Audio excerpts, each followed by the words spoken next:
चलिए शुरुआत करते हैं आज की न्यूज़पेपर की। पहली न्यूज़ हम देखने वाले हैं वर्ल्ड मैप के अंतर्गत सोलोमन आइलैंड से संबंधित एक न्यूज़ आई है। तो आज हम सोलोमन आइलैंड की लोकेशन को मैप में डिस्कस कर रहे हैं। ठीक है, सोलोमन आइलैंड्स काफ़ी सारे छोटे छोटे द्वीप समूह हैं, उनको मिला करके बना है। इसके नीचे में आप चले जाओगे तो कोरल सी पड़ता है। ऊपर की तरफ आप चले जाओगे तो नॉर्थ पैसिफिक ओशियन है, उत्तरी प्रशांत महासागर, और नीचे की तरफ जाओगे तो दक्षिणी प्रशांत महासागर पड़ता है। ठीक है, ये तो थी इसकी महत्वपूर्ण लोकेशन।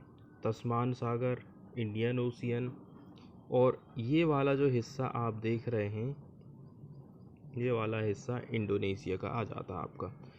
ये हो गई आपकी 0 डिग्री वाली इक्वेटर, और ये हो गई 23.5 डिग्री वाली रेखा। तो नीचे की तरफ यदि हम 23.5 डिग्री रेखा को खींच देते हैं तो वो हो जाती है मकर रेखा, और 23.5 डिग्री यदि हम ऊपर की तरफ खींच देते यहाँ से, एक मिनट, ये 0 डिग्री वाली रेखा है। यहाँ से यदि आप 23.5 डिग्री ऊपर 23 डिग्री ऊपर जाएंगे तो कर्क रेखा, 23.5 डिग्री नीचे जाएंगे तो वो हो गई मकर रेखा। इसके बाद कुछ कुछ फैक्ट यहाँ पर आप जान लीजिए। सोलोमन आइलैंड्स का जो एरिया है वो है 28,400 स्क्वायर किलोमीटर का। स्क्वायर माइल में कहें तो 11,000 वर्ग मील। Solomon Islands are an archipelagic state. Archipelagic मतलब होता है द्वीप समूह, जहाँ पर बहुत सारे द्वीप हों, ऐसा स्टेट है। Comprising a double chain of 992 volcanic island. यहाँ पर आपको डबल चेन मिल जाएगी, जैसे कि एक चेन ये चल रही है, यहाँ पर पर्वत है, और एक चेन ये यहाँ पर हो जाएगी, तो यहाँ पर आपको डबल चेन दिखाई देगी। यहाँ लगभग 992 वॉल्केनिक, ठीक है, वॉल्केनिक के चलते चलते, वॉल्कनों के चलते चलते यहाँ पर कई सारे आइलैंड का निर्माण हुआ है। And coral atolls in the Melanesia. इसकी लोकेशन बताई जा रही है साउथ वेस्ट पैसिफिक ओशियन में। साउथ वेस्ट पैसिफिक ओशियन मतलब ये आपका पूरा पैसिफिक ओशियन फैला हुआ है। पैसिफिक ओशियन के आप नीचे तरफ में जाएंगे और पश्चिम की तरफ में जाएंगे, निचला वाला हिस्सा और ये पश्चिम वाला हिस्सा, तो इस एरिया में आपको सोलोमन आइलैंड दिखाई देते हैं।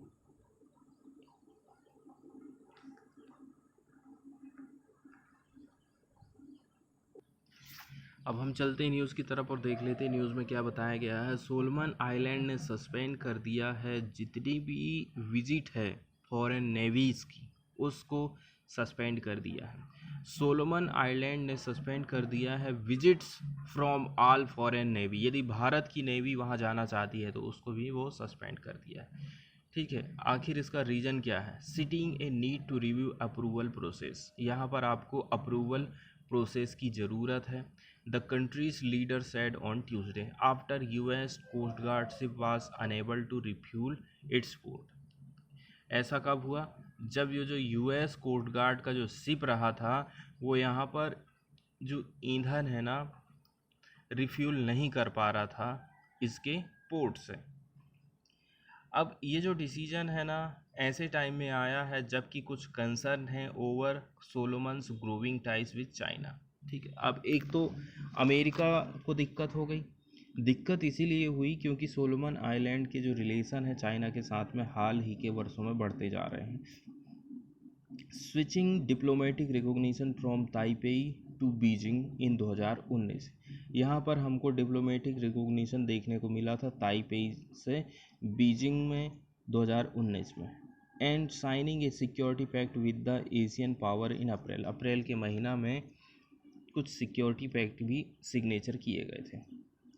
पश्चिम की जो सरकारें हैं, पश्चिम के जो देश हैं, उनके लिए ये चिंता की बात है क्योंकि ये जो आइलैंड है ना ये कुछ प्रोवाइड कर सकता है चाइना को with A military foothold. China को मिलिट्री फुटहोल्ड पे प्रोवाइड कर सकता, मतलब उसको मिलिट्री के रूप से पैर जमाने के लिए जगह दे सकता है। काफ़ी स्ट्रेटेजिकली इम्पोर्टेंट रीजन ये माना जाता है। आगे न्यूज़ में बताया जा रहा है यूएस हॉस्पिटल शिप।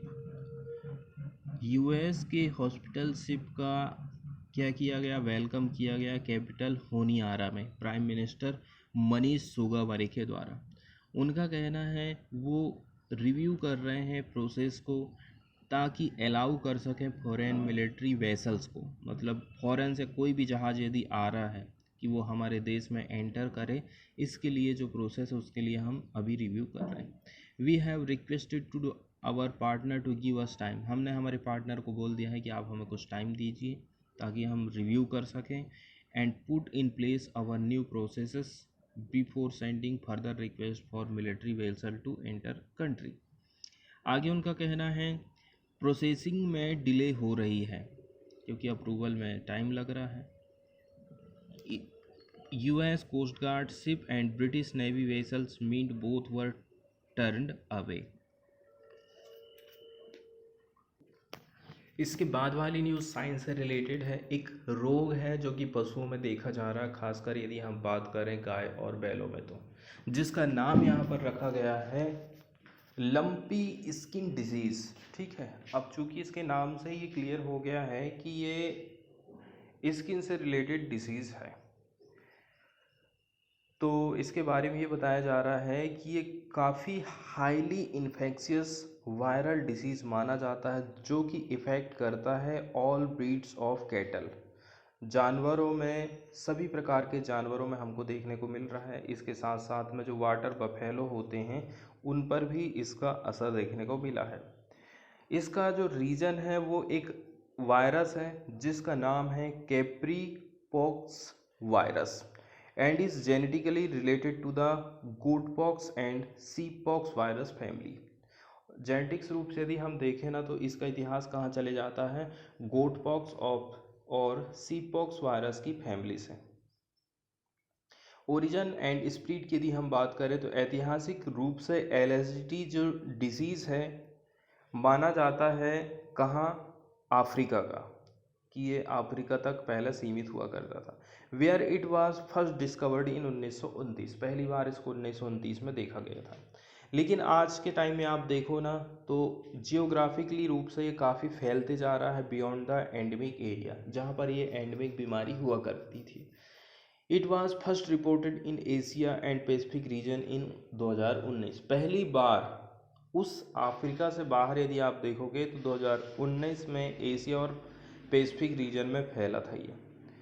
ठीक है, तो पहली बार इसको रिपोर्ट किया गया एशिया एंड पैसिफिक रीजन में 2019 में in the north west China, Bangladesh and India. Particular country के नाम भी यहाँ बताए जाते हैं। इसका मेन रीजन आखिर क्या है, तो बताया जा रहा है इसका कारण है इन्फेक्शन ऑफ कैटल और water buffalo with pox virus, lumpy skin disease virus. LSDV virus यदि आपके जानवरों को प्रभावित करता है तो फिर पशु इस रोग से ग्रसित हो जाते हैं। किस किस माध्यम से इसका ट्रांसमिशन हो रहा है इसको आप समझ लीजिए। LSD वायरस ट्रांसमिट होता है कैटल को एंड वाटर बफेलो को mainly through vectors such as blood feeding insects biting flies, mosquito and ticks. बहुत सारे ऐसे जानवर हैं, सूक्ष्म जीव हैं, कीड़े मकोड़े हों, जिनको आप वेक्टर्स कहते हैं, उनके शरीर में जाते हैं, उनका खून चूसते हैं, फिर दूसरे जानवर की बॉडी में जाकर के खून चूसने लग जाते हैं। तो इससे जो इन्फेक्टेड पशु हैं वो अपने रोग को दूसरे में ट्रांसफ़र कर देता है। बताया जा रहा है कि ये एक और माध्यम से स्प्रीड हो सकता है through direct contact with animals via secretion and excretion such as saliva. अब हो सकता है उसके घावों के माध्यम से, लार के माध्यम से भी इसका फैलाव हो सके। Contaminated water and feed can also spread the disease. जो बीमार पशु है जिसको इस वायरस ने जकड़ के रखा है, उसके पानी को, जूठे पानी को, उसके जूठे खाना को यदि कोई और पशु खा लेता है तो वो भी इससे संक्रमित हो जाते हैं। कुछ कुछ सिम्टम यहाँ पर बताए जा रहे हैं। Infected animals immediately start losing weight, तेज़ी के साथ में इनका वजन घटना चालू हो जाता है। इसके साथ साथ में फीवर के भी लक्षण हो सकते हैं और उनके मुंह में घाव हो दिखाई देता है along with A reduce milk yield. यदि गाय है तो गाय की जो दूध देने की कैपेसिटी है वो कम हो जाती है। इसके अलावा बताया जा रहा है वो एक सर्कुलर के माध्यम से भी प्रभावित हो सकते हैं। Firm nodes that look similar to lumps on their hide और स्किन, गांठ टाइप की उनके शरीर में पड़ने लग जाती है और ये जो गांठ है 2 से 5 सेंटीमीटर के डायमीटर के हो सकते हैं। These lumps gradually open up like large and deep wounds, हमें ऐसा लगता है कि ये लार्ज और डीप घाव है। अदर क्लिनिकल सिम्टम्स की यदि हम बात करें तो उसमें है excessive nasal and salivary secretion. Nasal, nasal का मतलब होता है नाक से संबंधित, और सलेवरी मतलब लार का जो सिक्रेशन है उसके बारे में बताया जाता है कि लार का जो स्त्राव होने लगता है वो भी एक प्रकार का इसका एक लक्षण है। प्रेग्नेंट, यदि हम बात करें जो प्रेग्नेंट काउस होते हैं और जो बफेलोस होते हैं में सफ़र मिसकैरेज, ठीक है, अब हो सकता है सही प्रकार से बच्चे को ये जन्म ना दे पाए। In some cases it can also cause death of infected animals, और कुछ कुछ तो ऐसे कंडीशन भी हमने देखे हैं जहाँ पर जो संक्रमित पशु है उसकी डेथ तक हो जाती है। अब हम बात कर लेते हैं इसके ट्रीटमेंट को लेकर के कि आखिर इसका ट्रीटमेंट अवेलेबल है या नहीं। तो बताया जा रहा है कि पार्टिकुलरली आपको तो किसी प्रकार का ट्रीटमेंट देखने को नहीं मिलेगा इस वायरस से संबंधित। Prevention by vaccination is the most effective means of control. इसके लिए क्या काम करा जाता है, पशुओं को वैक्सीनेशन कराया जाता है। Secondary infection in the skin of infected animals can be treated with non steroidal anti-inflammatories NSAIDs and also with antibiotics. इतनी चीज़ें इनकी रोकथाम के लिए बनाई गई हैं। न्यूज़ की तरफ चले तो बताया जा रहा है जो वेस्ट वाला हिस्सा है उत्तर प्रदेश का, ये हॉटस्पॉट बन गया है केटल डिसीज़ के लिए। फार्मर आरोप लगा रहे हैं कि यहाँ पर किसी भी प्रकार की वैक्सीन अवेलेबल नहीं है, ना ही किसी प्रकार का डॉक्टर है वो टैकल कर सके इस लंपी स्किन डिसीज़ को। Minister says dedicated teams deployed, लेकिन मिनिस्टर कह रहे हैं, मंत्री लोग कह रहे हैं कि जो डेडिकेटेड हमारी टीम है उसकी हमने स्थापना कर दी है, उनको डिप्लॉय कर दिया है। ये पशु है, देख लीजिए, बैल है, इसकी बॉडी में जो आप गोल गोल गठान देख रहे हैं ना, ये वायरस के चलते चलते हो रहा है। अब ये जो है खुद प्रभावित हो गया है, अब ये दूसरे पशु को भी इन्फेक्शन चालू कर देगा। इसका वजन घटने लगता है, घाव होने लग जाते हैं, इसे बहुत सारे लक्षण इसमें दिखाई देना चालू हो जाता है। तो किसान लोगों का कहना है जो इन्फेक्शन है ना वो जंगल की आग की तरह फैलते जा रहा है पश्चिमी उत्तर प्रदेश में। गवर्नमेंट की तरफ से किसी भी प्रकार का इंटरवेंशन दिखाई नहीं देता है। There is no compensation for farmer. यदि हमारा पशु मर गया है तो हमें किसी भी प्रकार की सहायता सरकार नहीं दे रही है। गाय की डेथ होने पर, बफेलो की डेथ होने पर देयर इज़ नो ट्रीटमेंट और वैक्सीनेशन, ना ही हम किसी प्रकार का इलाज करवा पा रहे हैं, ना ही सरकार वैक्सीनेशन को अवेलेबल करवा पा रही है, ऐसा आरोप लगाया जाता है। 100 of cows are infected. The deaths are also on rise. It is an emergency situation. उनका कहना है कि बिल्कुल इमरजेंसी वाली सिचुएशन हमें दिखाई देती है। इसके बाद वाली न्यूज़ हम समझने की कोशिश करेंगे। कोरोना के दौरान में जो बिजनेस चला था, जो व्यवसाय चल रहा था, उसको लेकर के एक रिपोर्ट में खुलासा किया गया है। वर्ल्ड बैंक की हम एक रिपोर्ट देख रहे हैं, ठीक है।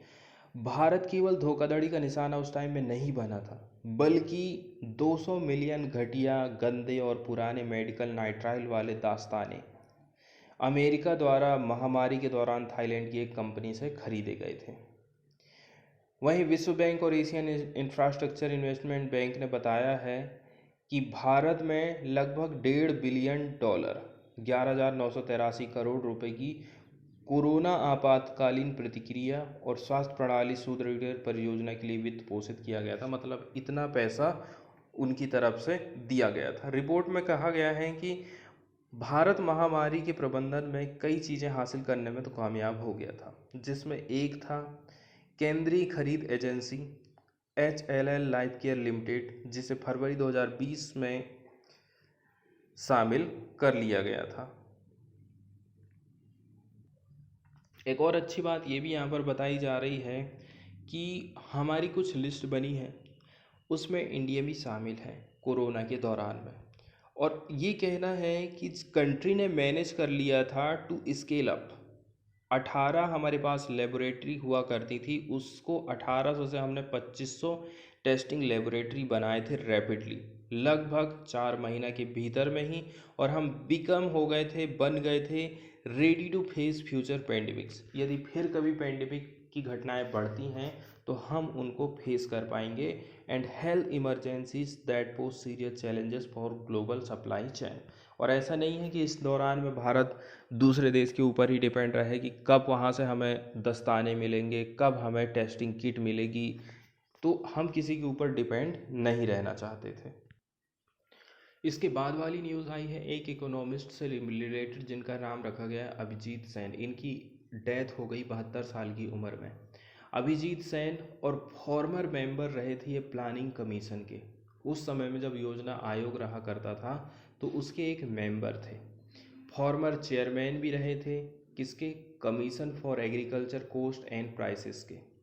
एंड एमिनेंट इकोनॉमिस्ट भी माने जाते हैं। उनकी डेथ हो गई है मंडे के दिन, ठीक है, हार्ट अटैक के चलते चलते। Professor Sen had been a faculty at centre for economic studies and planning.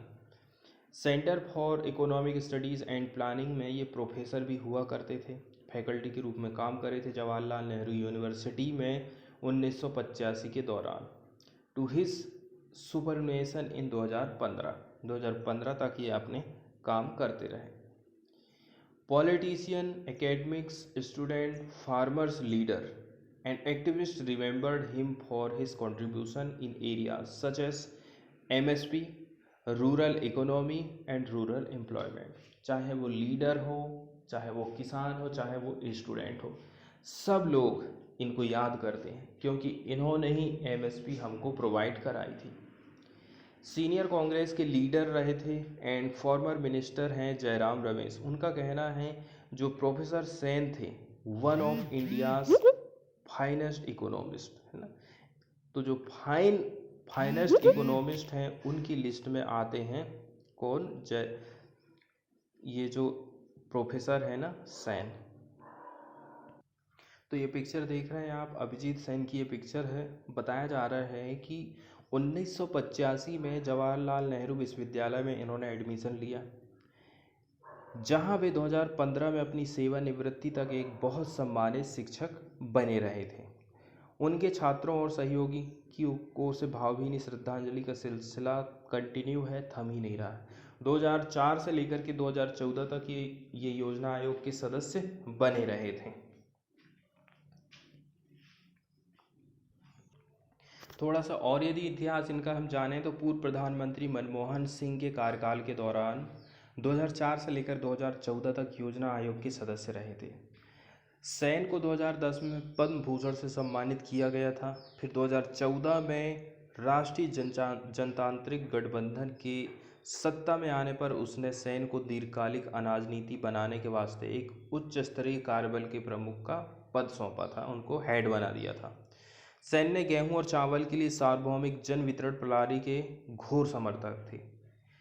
ठीक है, जो समर्थन प्रणाली चलती है गेहूं और चावल की अपने यहाँ पर, ठीक है, MSP जो चलती थी, तो MSP का ये बहुत ज़्यादा सपोर्ट करते थे। उनका कहना है कि खाद्य पदार्थों पर दी जाने वाली रियायत, सरकार रियायत दे रही है, इससे राजकोष पर पड़ने वाले बोझ को बढ़ा चढ़ाकर पेश किया जाता है, जबकि देश के पास न सिर्फ सार्वभौमिक जन वितरण प्रणाली को सहयोग देने के लिए बल्कि किसानों को उनके उत्पाद के लिए उचित मूल्य की गारंटी देने के लिए भी पर्याप्त वित्तीय संभावनाएं हैं। इसका मतलब ये है कि ऐसा नहीं है कि सरकार कम कीमत में जो अनाज बांटती है उसके लिए उसके पास पैसों की कमी है, या फिर MSP में जो किसानों से अनाज खरीद रही है तो उसके लिए भी उसके पास पैसों की कमी नहीं है, बस चीज़ को बढ़ा चढ़ा करके बताया जाता है। सेन UNDP, एशियाई विकास बैंक, संयुक्त राष्ट्र के खाद्य एवं कृषि संगठन, कृषि विकास के लिए अंतर्राष्ट्रीय कोष और OECD विकास केंद्रों जैसे अनेक इंटरनेशनल लेवल के जो रिसर्च और मल्टी लेवल संगठन है, ग्रुप से इनसे जुड़े रहे थे। इनके भाई प्रणब सेन ने बताया है कि अभिजीत सेन पिछले कुछ साल से सांस की बीमारी संबंधित समस्याओं से जूझ रहे थे। हार्ट अटैक से इनकी डेथ हो गई।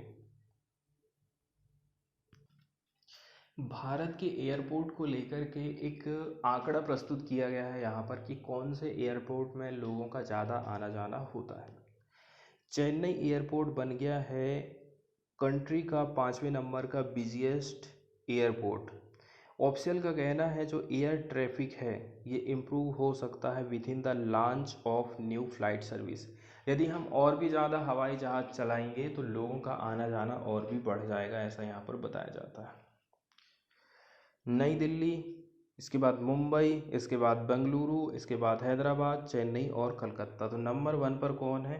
नई दिल्ली है, फिर मुंबई है, फिर बेंगलुरु है, हैदराबाद, चेन्नई और कोलकाता। तो यहाँ पर आप जो 3 पट्टियाँ देख रहे हैं वो अलग अलग महीने में लोगों की यात्रा को बताता है। मई के महीना मतलब डार्क ब्लू, लाइट ग्रीन और इसके बाद जो लाइट ब्लू आप देख रहे हैं ये कलर का, ये जो कलर है वो जुलाई के महीने का है, जून के महीने का है और ये मई के महीने का।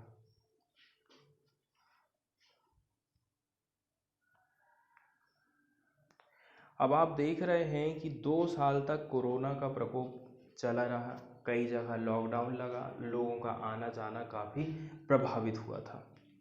The increased international air traffic has help Chennai airport. तो इंटरनेशनल यात्रियों की तादाद चेन्नई एयरपोर्ट में बढ़ती जा रही है और ये बढ़ते बढ़ते इसको 5वें नंबर पर ला दी है। सबसे ज़्यादा लोगों का आना जाना होता है दिल्ली में, फिर मुंबई में, फिर हैदराबाद में और फिर बेंगलुरु में।